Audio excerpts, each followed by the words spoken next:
Hi everyone, this is Pierrick from P2 Design. A new version of Blender just released today and I thought that would be nice to make a little animation with it. In this video we'll do this simple walk cycle. If you're a beginner, it's a great exercise to practice and warm up, focusing on the most important poses without the struggle of the graph editor. Pause the video and capture the following references and let's get started.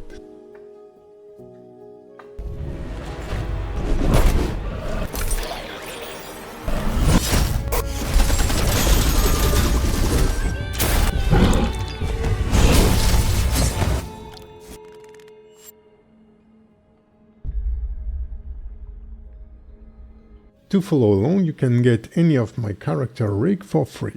Or if you want to support my work, you can pay $15. You will find a page with the different characters rig. The first one are the mannequins rig we're gonna use. You will find what we need under rig download. There are two zipped files and I advise you to use the latest one called P2M Library 5X. Once you download the zipped file, unzip it in a dedicated folder.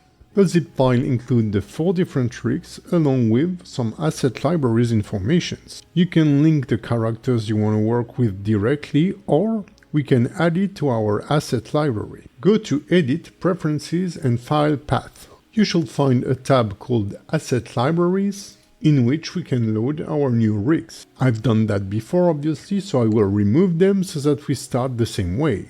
On the right hand side of the panel you will find the plus button, just click it. It opens a file browser, just go to the folder you unzipped the characters in. You can confirm by clicking on the Add Asset Library. A new asset library has been created, named after the folder we selected. Let's make some space and remove everything in the 3D view. We can create a new window and open the asset browser. The asset browser is generally overcrowded, but we can filter to only display the library we just loaded. Here you will find a folder per character. We will use the regular character. You can find subfolder to filter between the rig and the pose library. To make sure we properly link our character, in the import setting option, we'll use link. From there we can simply drag and drop our character rig directly into our Blender scene. It works exactly as if we linked the character in the scene. To expose our character rig, we need to right-click on its collection, go to Library Override, Make, Selected and Content. We can now select our character rig, press Ctrl-Tab to enter pose mode. In the bottom right corner of your 3D view you should have a little arrow. Click it to open the pose library. From there we can filter the poses by only enabling the regular character poses. A new tab for our regular character just appeared in which we can find his dedicated poses. It only features hand poses. Make sure you have no bone selected and from there you can easily apply any of those poses by simply left clicking on it. For the work cycle I'm gonna use a relaxed closed hand. To apply it to the opposite hand, I can hold Ctrl and left click on the pose. We can now close the asset browser and close the asset library, replace the timeline by the action editor, switch mode from dope sheet to action editor, create a new action, give it a relevant name and create a new slot that will automatically be assigned to our armature. A basic walk cycle is generally animated over a second, so I can go on frame 24 and press Ctrl End to set the end frame, assuming that we're using 24 frames per second as a frame rate. In the action editor under View, we can enable the playback controls. And finally, to keep our action as clean as possible, we can go to Edit, Preferences, Animation, and enable the option Only Insert Available. This will prevent Blender from creating new keys, like unlocked channels for example. From there we can select any bone on our character, press K and choose Whole Character. It creates a key on the available transform channels along with all the custom properties. Finally, to expose our rig UI, we need to open the text editor. There you will find the linked rig UI text file. Just open it and run the script. We can now start animating. The character default setup is ideal for walk cycles. You don't need to switch any mechanism. Since we'll keep the exercise as simple as possible, we'll only work on the torso, legs and arms. You can solo those controllers collection by clicking the little star icon next to the collection name. And don't do as I did, don't forget to enable the auto record for the keys. Let's build the first pose. Now, what you need to understand is that we don't need our poses to be perfect right away. We'll refine our poses as we go along. The first pose is the contact pose. It's the moment where the front foot touches the ground, generally with the heel. To keep it simple, we can push one leg back and the other forward, raise the heel of the back foot and raise the toes of the front foot. We can lower a bit the center of gravity to be able to spread the legs a little more. To keep the exercise simple, don't use the center of gravity or torso controller to rotate the character torso. The hips and chest move the opposite way. We call it contrapposto. Let's start with the hips and twist them so that they point to our character's right side and give more range to our legs. We can now rotate the chest the opposite way. You can consider the contact pose as the extreme for the legs and the arms. It's the time where the hands and feet are further away from the body. When you pose the arms, make sure that you also pose the shoulders. And adjust the pose of each joint, the arm, forearm and wrist. See how the character feels like he's leaning backward because of his relaxed pose. To fix that, we can use the center of gravity or torso.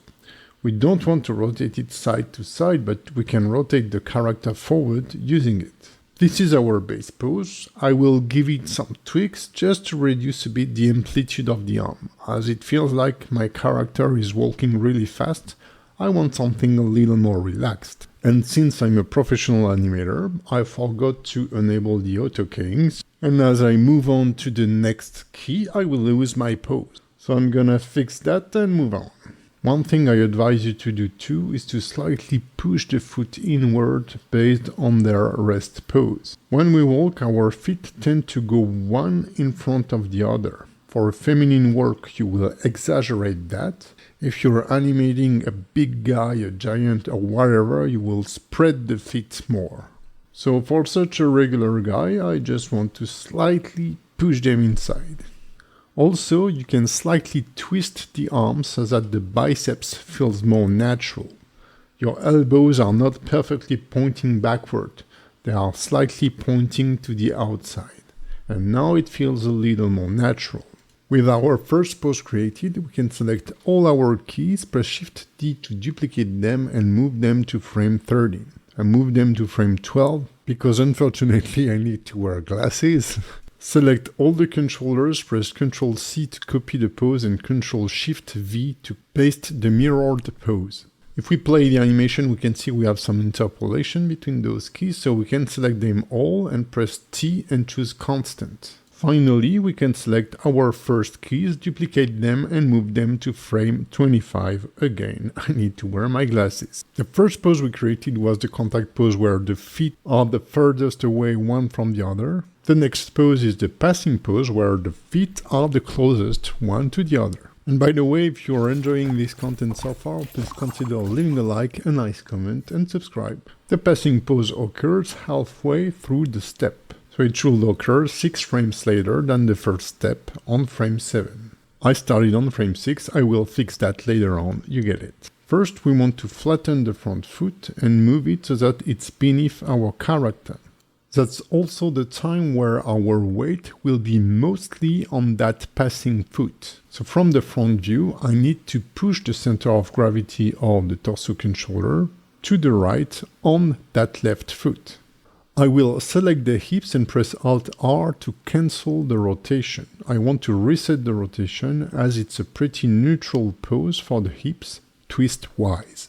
We can bring the back foot forward so that it's almost aligned with the foot contacting the ground. When we walk, we try to waste as less energy as possible. So keep the foot as close to the ground as possible. Push the character up a little bit. And now we can adjust the other part of the body. We should cancel the rotation of the torso too, because it's a neutral pose, and it's also the time where the arms are crossing the body. What you want to do is to make them drag a little bit. Think of it as adding a bit of delay on the arms. So the arm that was on the back is slightly on the back, and the arm coming from the front is slightly bended toward the front. We want the supporting leg to be as straight as possible. Don't hesitate to move the center of gravity toward that leg. That will induce pressure to the hips, so we want to raise the hips on the supporting leg. I'm pretty satisfied with the pose, so I will select all the controllers, press Ctrl C to copy their pose, go 12 frames later and press Ctrl Shift V to paste the mirrored pose. Seems like we finally have a walk going on. And that's the time I realized I didn't position my keys properly, so I will offset them by one key. So we have a key on frame 1, 7, 13, 19 and 25. Before we create the next poses, we can give colors to our existing keys. Just select your keyframes and press the R shortcut. The keyframe type has no influence on your Blender file. It doesn't matter what you choose. That rule though don't apply to the generated type. This one is used by some add-ons, but it's not the topic of that lesson. So I will just give my contact pose and my passing pose different colors so that it's a little easier to identify them. Now, in between those poses, we have to create two different poses, the up and down pose. After the first passing pose, on frame 10, we have the up pose. There is a fantastic tool to interpolate a pose between two poses. It's a breakdowner. I select all my controllers and I then press Shift E. When I move the mouse cursor to the right or the left, the current pose will blend toward next or previous pose. It's a fantastic tool, so let me know in the comment if you would like a dedicated tutorial. Here I will only be using it on the left foot, the contacting foot, to get an accurate position. I select the foot, press Shift E, and I don't move the mouse cursor since I want this foot to be right in the middle of the neighboring poses. Because during a walk, the foot on the ground has a linear speed. From there we can work on the pose. So basically it's the moment where the character is the highest. I raise the heel a little bit and now I will push my character up. As we push on the leg, the center of gravity will move toward the other side. So we can slightly push the character to his right. Then we can move the front foot a bit forward. We keep it close to the ground because we don't want to waste energy raising the foot too high. Note that I never use the foot controller to rotate it. I always use the heel controller. You could use both, but when you start mixing different controllers to perform the same pose, it becomes harder to edit. So generally, when I'm animating a walk or a run cycle, I just use the heel controller to rotate the foot forward and backward. Now, when it comes to the hips, chest and arms, I will kind of blend between the previous and next pose. The hips start to twist toward the front leg, while the chest twists the opposite side, but it's very subtle yet. Don't forget to check out the reference if you have some difficulties. The arm swinging forward is slightly straighter, while the arm swinging backward is slightly bent. From there, a lot goes into fine-tweaking the pose, so it's hard to explain what to do, what not to do. It's just a feeling and also comparing it to the reference I may have. I was obviously not using the reference I provided because it didn't exist before I've done it, but you can easily find real-life walk cycle references on YouTube by simply typing in walk cycle. As usual, once I'm happy with the pose, I will copy and paste it mirrored 12 frames later. It already feels like we're getting close to a full walk cycle. We're only left with one key pose to be created, the down pose. This is the final step of our walk cycle. It's the down pose. It's the moment the character is the lowest just after the contacting pose. It's the moment we absorb the weight, the fall forward of the step.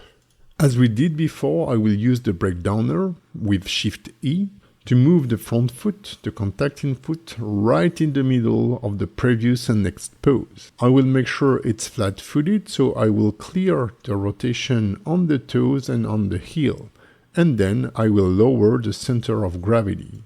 I will push the back foot as far as I can, because it's the last pose before this foot leaves the ground. So it's not supporting that much weight anymore, so we can bend it a little more by rotating the heel. Basically, the straighter your leg, the more you're pushing with it.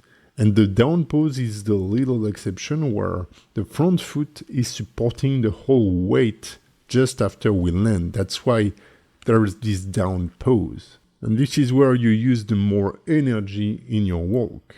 If you've ever done squats or fronts at the gym, having your legs straight is not the hardest part.